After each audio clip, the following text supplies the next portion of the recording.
Hello student, welcome to college study tell university. आज इस video में हम डिस्कस करने वाले हैं आपका फाइनेंशियल मैनेजमेंट का सिलेबस ऑफ सैम थर्ड। सबसे पहले तो आप सबको welcome to sem third. And अब हम आपको इसमें बताएंगे कि क्या क्या सिलेबस फाइनेंशियल मैनेजमेंट का है। और मैं आपको पहले बता दूं कि FM is very important subject. Business mathematics के बाद अगर आपको किसी सब्जेक्ट पे सबसे ज़्यादा फोकस डालना है तो दैट इज़ एफएम। हल्के में मत लेना, ये मत सोचना कि थ्योरी से काम बन जाएगा।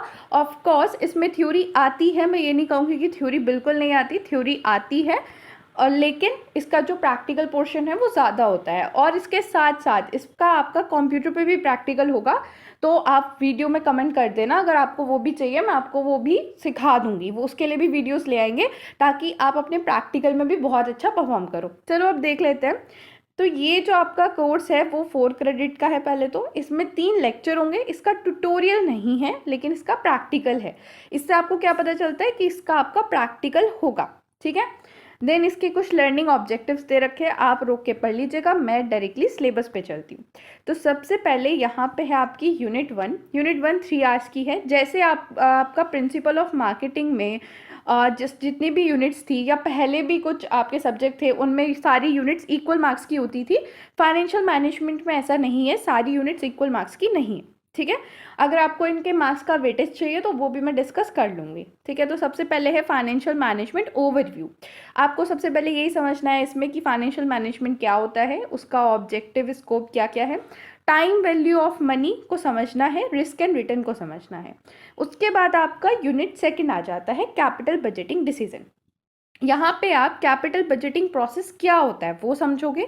फिर कैश फ्लो को हम एस्टिमेट कैसे करते हैं वो आप देखोगे।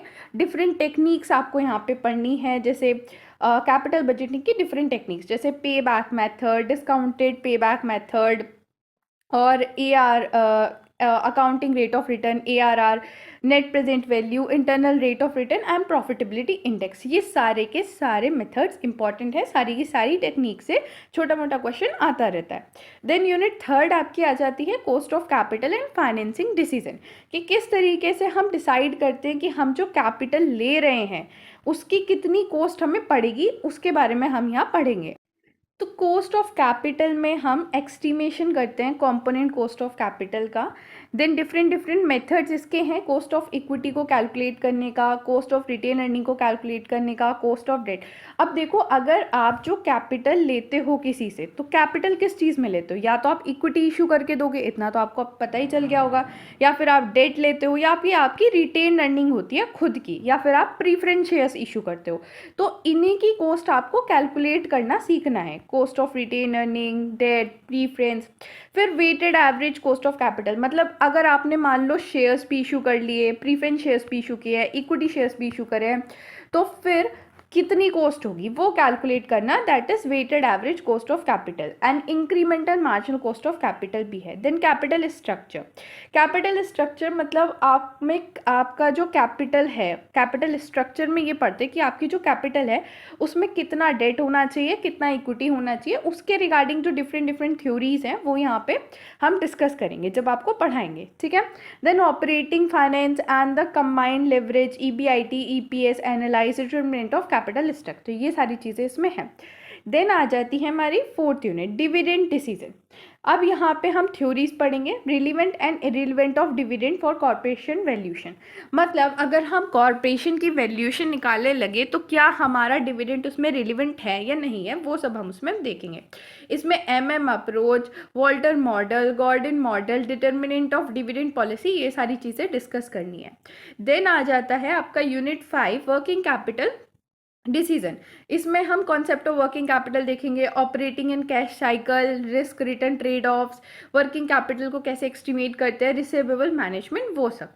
अब यहाँ पे देखो लिखा हुआ है note, use of spreadsheet should be encourage for doing a basic calculation for various topic in a course and giving a student subject related assignment for the internal assessment purpose. देखो, जब तुम्हारा प्रैक्टिकल होगा ना, तो practical तुम्हारा इसका Excel पे ही होता है। किसी किसी कॉलेज में ड्यू के एक्सेल के साथ लिब्रे ऑफिस भी होता है, तो वो लोग लिब्रे ऑफिस पे करा देते हैं।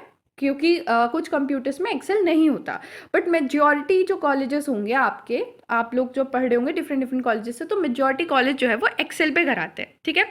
प्रैक्टिकल एक्सरसाइज में आपका क्या क्या आएगा, तो 30 आवर्स इसका दे रखा है।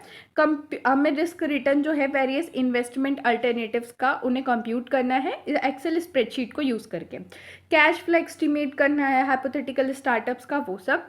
फिर एक्सट्रैक्ट करना है फाइनेंशियल स्टेटमेंट से डिफरेंट डिफरेंट डेटाबेस और वो कॉस्ट ऑफ कैपिटल निकालना है। देन हिस्टोरिकल डेटा और इवोल्यूट करना है, डिविडेंड पॉलिसीज़ क्या क्या है, ये सब हमें सीखना है, ठीक है। अब इसमें भी बहुत सारी रीडिंग्स आपको सजेस्ट करी गई हैं। These are the suggested readings by the department of commerce. अब कौन सी बुक लेनी है, ठीक है, मतलब ये सारी बुक्स आपको सजेस्ट कर दिया, बट कौन सी बुक लेनी है, कौन सी बुक बेस्ट है, तो उसके लिए मैंने पूरा एक डेडिकेटेड वीडियो बनाना है अब, और वो आ जाएगा फटाफट चैनल पे, आप वो देख लीजिएगा। आपको पता चल जाएगा कि कौन से सब्जेक्ट की पूरे 3rd सेमेस्टर की, सिर्फ फाइनेंशियल मैनेजमेंट की नहीं, पूरे 3rd सेमेस्टर में आपको कौन से सब्जेक्ट की कौन सी बुक परचेस करनी है, वो सारा डिटेल डिस्क्रिप्शन वीडियो में, ठीक है, दे दूंगी मैं, ओके। और अगर आप चाहते हो कि मैं इसका प्रैक्टिकल वीडियो भी लेके आऊँ, प्रैक्टिकल वीडियो मीन्स कि जो आपका एक्सेल पे ये प्रैक्टिकल आपको परफॉर्म करना है, कैसे करना है, और वो सिखाऊं पूरा प्रैक्टिकल, तो कमेंट सेक्शन में फटाफट बता देना, मैं उसकी वीडियो भी लेके आ जाऊँगी। Thanks for watching. वीडियो को लाइक करो, चैनल को सब्सक्राइब करो।